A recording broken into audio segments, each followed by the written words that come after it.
हे guys, welcome back. इस video में हम सॉल्व करेंगे कोडसेफ का एक बिगिनर लेवल प्रॉब्लम जिसका टाइटल है हेल्पिंग शेफ।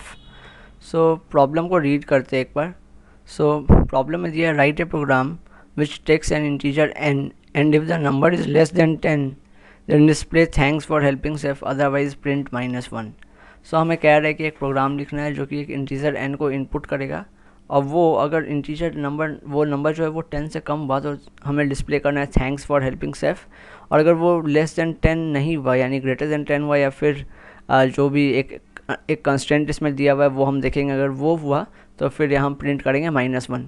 सो इनपुट फॉर्मेट में दिया है the first line contains an integer t denoting total number of cases, then follow t lines each containing an integer n। So first line में हमें number of test cases को लिखना है जो कि इंटर करना है, जो कि उतने नंबर्स हम इनपुट कर सकेंगे और फिर हम नेक्स्ट लाइन में इनपुट करेंगे अपने नंबर्स को चेक करने के लिए कि वो सही है कि नहीं है।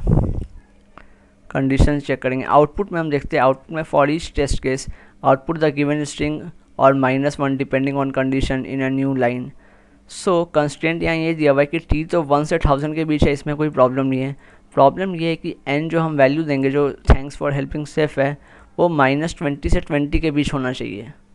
सो अगर हम सपोज़ कीजिए किसी ने कंडीशन दिया n का वैल्यू n होना चाहिए, एक्चुअली लिखा है उसने कि n लेस देन 10 होना चाहिए, लेकिन -80 भी तो लेस देन 10 ही है। सो क्या वो हम इनपुट कर सकते हैं? सो वैसा उसने कहा है कि नहीं, वैसा हम नहीं कर सकते क्योंकि n का जो वैल्यू होगा -20 से 20 के बीच ही जाएगा। सो सपोज़ आप कंडीशन 80 डाल के चेक करना चाहें तो वो भी पॉसिबल नहीं है। सो यही इसने डाला है। सो एक बार हम इनपुट एग्जांपल देखते हैं। जैसे 3 टेस्ट केसेस लिए उसने, तो फर्स्ट में दिया 1 तो थैंक्स फॉर हेल्पिंग शेफ आया आउटपुट, सेकंड में दिया 12 तो कंडीशन आया आउटपुट आया -1, थर्ड में दिया -5 तो आ गया थैंक्स फॉर हेल्पिंग शेफ। वही है, अगर उससे ग्रेटर देन 20 होगा तो फिर हमें कोई कंडीशन ही नहीं लेना है। सो एक बार इसका प्रोग्राम देखते हैं। सो गाइस इसका प्रोग्राम काफ़ी सिंपल सा है। मेन के अंदर हम एक ये वेरिएबल बनाएंगे इंटीजर टाइप का जो कि होगा टेस्ट और एक होगा n। सो स्कैन करेंगे टेस्ट को जो हमारा नंबर ऑफ टेस्ट केसेस को डिनोट करेगा, और वाइल टेस्ट --- सो टेस्ट --- का मतलब होता है कि टेस्ट माइनस होते होते मतलब वो फर्स्ट टाइम सपोज हमने दिया टेस्ट = 3, उसके बाद वो एक बार जब ये वाइल लूप रन कर जाएगा तो फिर टेस्ट का वैल्यू कम होकर 2 हो जाएगा, 1 से कम होगा। फिर अगर वो वाइल लूप रन करेगा तो फिर वो 2 से 1 हो जाएगा, फिर इसी तरह फिर एक बार रन करेगा तो वो 1 से 0 हो जाएगा। लेकिन जब 0 होगा तो वाइल के अंदर जो ये कंडीशन में दिया रहता है, अगर ये 0 हो जाता है तो वाइल उसे फॉल्स मान लेता है। ये कंप्यूटर अंदर ही से ये प्रोग्रामिंग इस तरह से होता है कि वाइल के अंदर कुछ कंडीशन अगर वो 0 हो गया तो वो उसे फॉल्स मानेगा और फिर दोबारा रन नहीं करेगा। फिर हम स्कैन करेंगे परसेंटेज d एंड n का वैल्यू स्कैन करेंगे और कंडीशन डालें if n is less than 10 and n is greater than equal to -20। तो हमने यहाँ एक ऑपरेटर का यूज़ किया है, एंड ऑपरेटर का।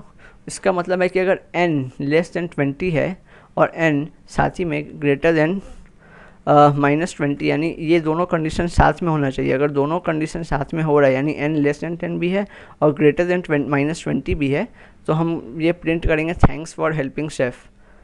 और एल्स इफ में हमने डाला है else if n is greater then -10, n -10 से बड़ा है और साथ ही साथ -20 से छोटा है तो हम प्रिंट करेंगे -1।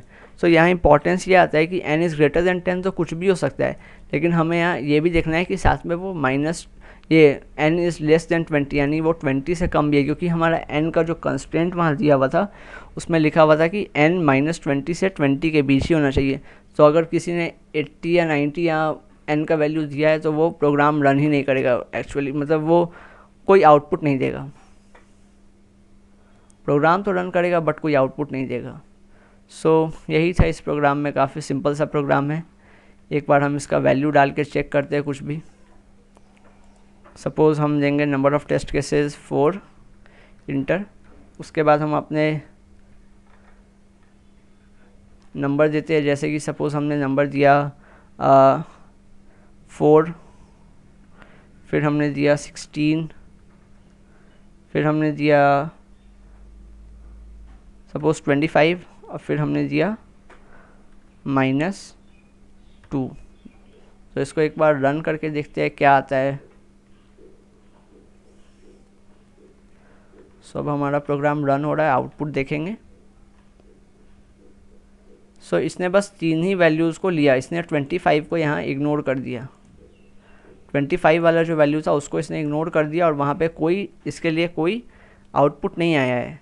सो इसने 4 के लिए दिया थैंक्स फॉर हेल्पिंग शेफ, 16 के लिए दिया -1 क्योंकि ग्रेटर देन 10 हो गया वो, और -2 के लिए भी इसने दिया थैंक्स फॉर हेल्पिंग शेफ, लेकिन इसने 25 को सीधा ही इग्नोर कर दिया, कुछ आउटपुट नहीं दिया है।